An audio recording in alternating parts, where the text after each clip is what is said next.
Bonjour à tous.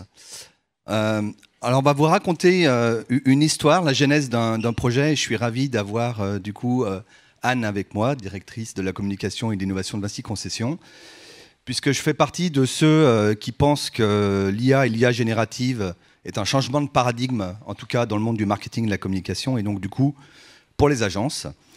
Et on va essayer de vous raconter une histoire de la genèse d'un projet, d'un dashboard GenAI qu'on a conçu et construit avec Vinci Concessions, qui, j'espère, va vous démontrer à quel point les choses vont se transformer dans les mois et les années à venir. Alors, on va déjà démarrer par quelque chose qui est de se présenter rapidement de qui on est, puisque VML est une agence récente, puisqu'elle est née en 2023, et pour ceux qui ne la connaissent pas, il y en a encore beaucoup. On est la fusion de marques comme Wonderman, Young & Obicam, JWT, et en France, on a intégré également la practice de Velvet Consulting. On est 30 000 dans le monde, 500 en France, et on a un tiers en création, un tiers en data tech et un tiers en intégration technologique.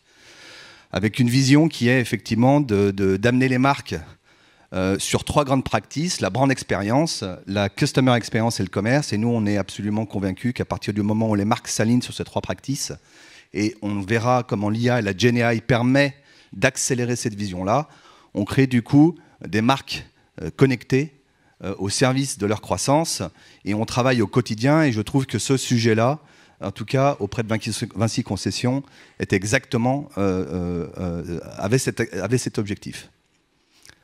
Anne. Eh ben merci Vincent, bonjour. Merci pour cette invitation à partager notre expérience commune devant cette belle assemblée. Très rapidement, en quelques mots, je voudrais vous présenter Vinci Concessions. Donc Vinci Concessions, c'est un pôle du groupe Vinci. Vous connaissez le groupe Vinci, j'imagine. Vinci Concessions, c'est le pôle du groupe qui gère des concessions. Donc le groupe Vinci est divisé en deux métiers pour un modèle très intégré. Une partie constructeur, contracting que vous connaissez, bien sûr, constructeur BTP, énergie, et puis une partie concession. Et donc c'est ce modèle et l'équilibre de ce modèle qui fait la force du groupe Vinci. Pour Vinci Concessions, vous le voyez ici, on a 4 métiers. Donc Vinci Concessions, c'est 30 000 collaborateurs, environ 15 milliards d'euros de chiffre d'affaires, avec 30% de résultats nets. Et vous voyez ici, on a 4 métiers qui sont des métiers, on gère des infrastructures de mobilité, on est un groupe très international, des infrastructures de mobilité et d'accueil de public comme les stades. Donc avec plus de 70 aéroports gérés dans le monde, près de 8000 km d'autoroutes, dont tout le réseau Vinci Autoroute France que vous connaissez, mais aussi des autoroutes à l'international. Et puis en rail, un très gros projet qui est la LGV Sud-Europe Atlantique avec Paris-Bordeaux, qui met donc Bordeaux à 2 heures de Paris. Et puis des stades, 4 stades, dont le Stade de France. Slide suivante, s'il te plaît, merci.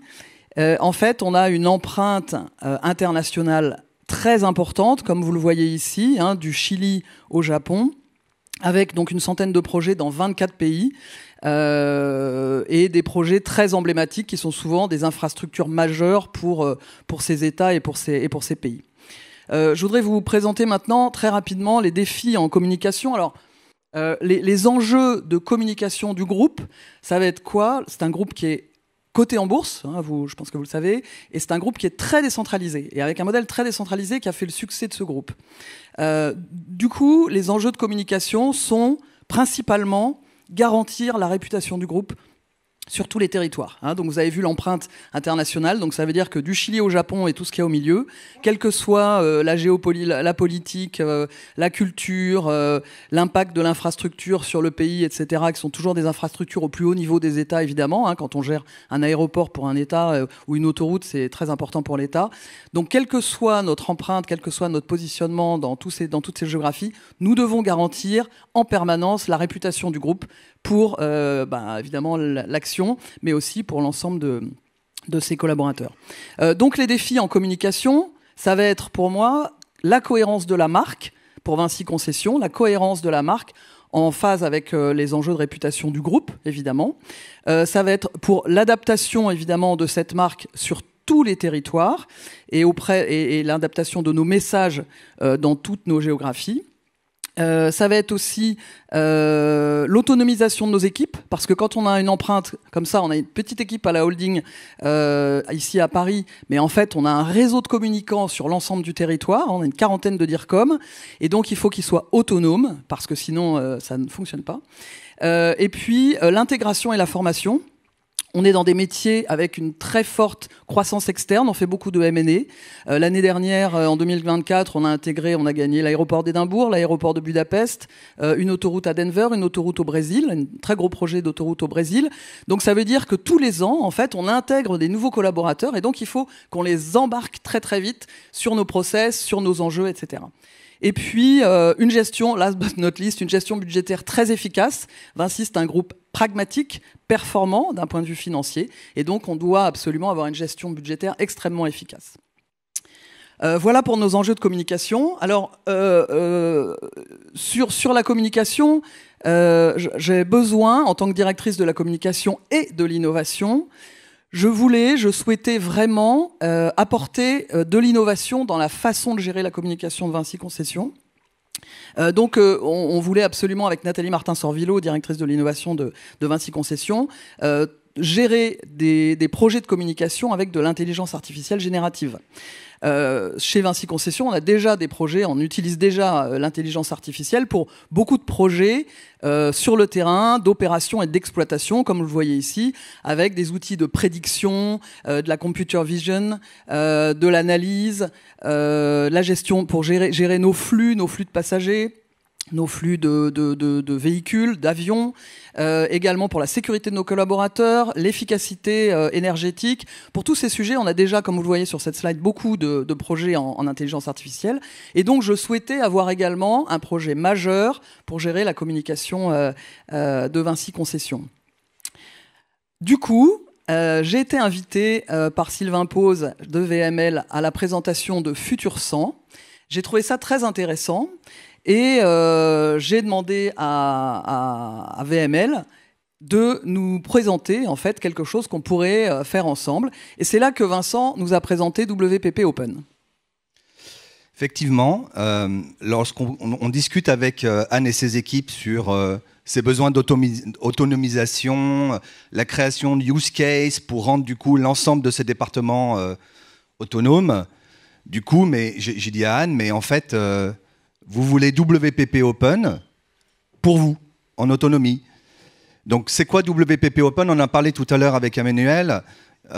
Chez WPP, donc VML fait partie de WPP, on a investi 300 millions d'euros là pour s'équiper en GenAI. Donc, c'est un operating model à disposition des gens chez nous, généralement pas du tout à disposition des clients. On donne accès aux clients à certains points. Vous voyez, on a des dashboards qui existent par client. Et ça permet d'intégrer des accélérateurs IA à peu près sur toute la chaîne de la valeur marketing. Ça nous aide à créer des briefs, ça nous aide à produire du contenu, ça aide à faire de l'idéation. On crée ce qu'on appelle aussi des focus groups synthétiques, c'est-à-dire qu'au lieu de faire des vrais focus groups, on a du coup créé des agents qui sont les personas, vos audiences exactes chez nous, et on teste les messages, on teste la pub directement sur des focus groups synthétiques. Et vous avez concrètement tout un workflow. Ça va de la création à la production multiformat, à la traduction, à l'implémentation. Ça nous aide à créer des briefs, ça nous aide à créer des moodboards. Et comme on en a parlé tout à l'heure avec Emmanuel, on a derrière, on a des brains, c'est-à-dire on a des agents que du coup on entraîne à votre marque. Et ce qui permet du coup de plus en plus d'être on-brand dans les messages, dans les visuels, et puis maintenant dans les vidéos. Dans la partie son, on génère des podcasts, on génère de la radio, le tout dans un espace sécurisé chez nous, puisque c'est chez WPP qu'on hoste tout ça. Derrière tout ça, vous voyez, on a des modules qui viennent, et on a tout un ensemble de techno. On a parlé tout à l'heure, effectivement, il y a un flux de technologie chaque semaine. On a à peu près 6 ou 7 gros LLM qui tournent. On a les derniers LLM qui sont mis à jour. Et au fur et à mesure, on teste des choses, ils sont greenlightés par WPP, on les installe, et ça, c'est pour nous. Et du coup, moi, je dis à Anne, écoutez, en tout cas, nous, on ne le fait pas pour nos clients. Et puis, on y a réfléchi à l'agence en disant, écoutez, ce qu'on va faire, c'est que du coup, on va créer un dashboard qui est un dashboard GenAI qui va vous rendre vos équipes autonomes, ce qui pourrait se dire que pour une agence qui a l'habitude de finalement délivrer quelque chose de concret avec des livrables, avec des gens, mais en fait on a essayé de créer ce dashboard GenAI du coup pour Vinci Concessions et c'est ce que du coup on a créé là pour Anne et on va vous montrer un petit peu ce qu'il en était. Alors en effet, quand on nous dit non mais nous ça on le vend pas, c'est pas pour vous, évidemment nous on se dit bah si nous on le veut aussi. Donc c'était un beau début de coopération. Le sparring partner, en fait, l'idée c'est que nos directeurs de la communication passent beaucoup de temps, on passe beaucoup de temps tous à faire des choses qui n'ont pas énormément de valeur ajoutée. Moi, j'ai pas énormément d'équipes, on est dans un groupe très lean en termes d'effectifs. Je veux absolument que nos équipes communication soient super professionnelles, super experts, mais du temps de cerveau disponible pour gérer des choses à valeur ajoutée, c'est-à-dire de la stratégie, de la créativité, et non pas des process ou des choses itératives qu'on passe son temps à recommencer, à revalider, etc., etc. Et donc l'idée, c'était d'avoir ce sparring partner qui allait nous aider à démarrer des sujets par rapport aux enjeux dont je viens de vous parler tout à l'heure, c'est-à-dire garantir la réputation et gérer les messages et l'adaptation des messages en fonction des diverses géographies. Et donc ce sparring partner qu'on a conçu ensemble avec VML et WPP, c'est un outil assez simple, mais très entraîné par nous-mêmes, par nos équipes, donc avec un niveau de sécurité optimal, évidemment, parce que c'est pas externe. Et c'est un outil qui nous permet de définir des speaking points destinés à tous nos managers et aux directeurs de la communication. Et donc très rapidement, ils peuvent, quand ils ont une présentation à faire, une interview, que sais-je, démarrer des speaking points et évidemment tout ça est validé à la suite. Il y a toujours une action humaine à la fin. Mais on démarre le travail sur les speaking points pour tous les sujets dont nous avons besoin et tous les canaux de communication dont nous avons besoin. Nous avons aussi un générateur de communiqués de presse, donc à destination de nos directeurs de la communication. Donc plutôt que de passer des heures à réécrire des communiqués de presse qui ont souvent des bases un peu communes, etc., on a un générateur de communiqués de presse, fond et forme, qui démarre le travail. Et enfin, un générateur de posts de social media, bon, sur le même principe que les communiqués de presse. Ça fonctionne très bien. On a passé l'été dernier à entraîner cette IA avec nos équipes, à améliorer cette IA avec évidemment les équipes de Vincent. Et puis en septembre, j'ai réuni tous les directeurs de la communication du monde entier pour un séminaire. Et on leur a présenté. Et franchement, la satisfaction était vraiment au sommet. Ils étaient ravis d'avoir un outil qui allait les libérer de tous ces sujets redondants sans vraiment grande valeur ajoutée. Du coup, se pose la question, effectivement, c'est quoi le rôle d'une agence? Vous cherchez quoi aujourd'hui chez une agence dans le cadre d'un dashboard où finalement on a comme objectif de rendre les équipes de Vinci Concessions autonomes, même autonomes vis-à-vis des agences elles-mêmes? Alors en fait, on s'était posé la question, évidemment, comment on fait? Est-ce qu'on fait ça à la maison ou est-ce qu'on fait ça avec un outil sur étagère? Enfin voilà, la question s'était posée.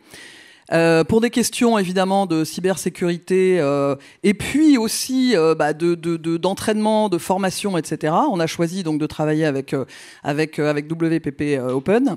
Et pourquoi l'agence? Parce qu'en fait, l'agence est vraiment légitime sur la dimension veille. C'est quelque chose qu'on ne peut pas faire nous-mêmes en permanence avec nos équipes. Donc sur la veille, vraiment très grosse valeur ajoutée de l'agence. Ensuite, l'agence peut nous proposer évidemment la meilleure solution d'IA générative. Nous, on a des services IT très performants, mais enfin bon, pas à ce niveau-là. Et donc c'est vrai que l'agence nous permet de trouver la meilleure solution. L'IA, l'innovation, etc., c'est incrémental. Et donc d'avoir quelqu'un qui le fait en interne, forcément, on va se priver d'une pertinence pérenne sur ces sujets-là, alors que l'agence va pouvoir en permanence nous challenger et nous proposer des solutions pertinentes et efficaces. Voilà pourquoi l'agence. Je me permets, il reste 10 secondes. On voulait juste vous dire que contrairement du coup à ce qu'on peut penser, on ne croit pas au fait que demain une agence sera vendue service à ce software. comme globalement Salesforce s'est repositionné. On ne vendra pas du planning stratégique en token. On ne deviendra pas un opérateur marketing agentique. On a comme objectif vraiment d'accélérer l'humain par l'IA. Ça reste un people business, une agence. Voilà, on se dote d'outils. La réalité, c'est qu'on pense que c'est la créativité, la technologie et le consulting, parce qu'il y a des enjeux de change avec des équipes qui accompagnent les équipes de Vinci Concessions sur le change. Et c'est ce rapport-là qui fait aujourd'hui le succès de l'intégration du coup d'une relation entre un annonceur et une agence, et que ça va fondamentalement changer. On parlait tout à l'heure avec Emmanuel sur le fait que les agences qui n'ont pas compris que le monde allait complètement se transformer grâce à la Gen AI, et je ne parle pas de l'IA discriminative qui existe depuis des années. En tout cas, nous, on est fondamentalement convaincus, et j'espère qu'on vous a montré que c'était en tout cas un projet qui était assez illustratif de ce qui se passe entre une agence et un annonceur. Merci en tout cas, et puis à disposition si vous avez des questions. Merci.